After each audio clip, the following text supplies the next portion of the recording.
Alkalde ng Bagao, Cagayan naglabas na ng pahayag kaugnay sa kontrobersyal na drag race sa bayan. Narito ang follow-up report na Ivy Hernando. Matapos kumalat ang video ng drag race sa National Highway ng Bagao, Cagayan, isa-isa nang pinagpapaliwanag ang mga ahensya na maaaring responsable sa iligal na karera na ikinasugat ng 3 individual. Tinalakay sa sesyon ng Sangguniang Bayan ng Bagao ang umano'y partisipasyon ni Mayor Joan Dunuan. Sumulat na rin ang konseho kay Cagayan Governor Manuel Mamba, Sangguniang Panlalawigan, DILG at PNP. Hinihintay raw ng gobernador ang resulta ng investigasyon ng pulisya. Possible that she has knowledge of this. Mahilig din siya sa motocross. I hope na she learns her lesson now. Aminado ang alkalde ng Bagao na siyang sponsor sa event ng isang club ng mga car enthusiasts. Wala po silang sinabi sa akin na magkakaroon ng drag race.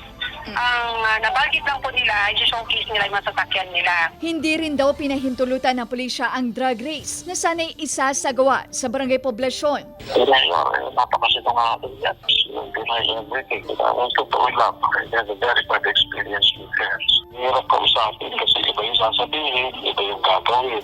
Siguro po, political issue po yan sa kanila. Mas mainam po siguro na mag-investigate na lang po siguro.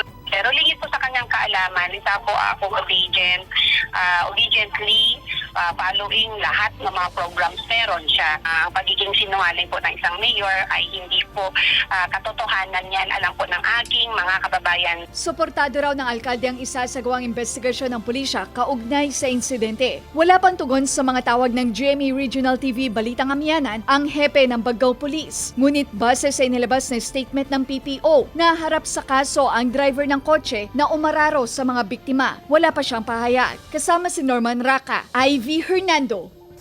Balitang Amianan.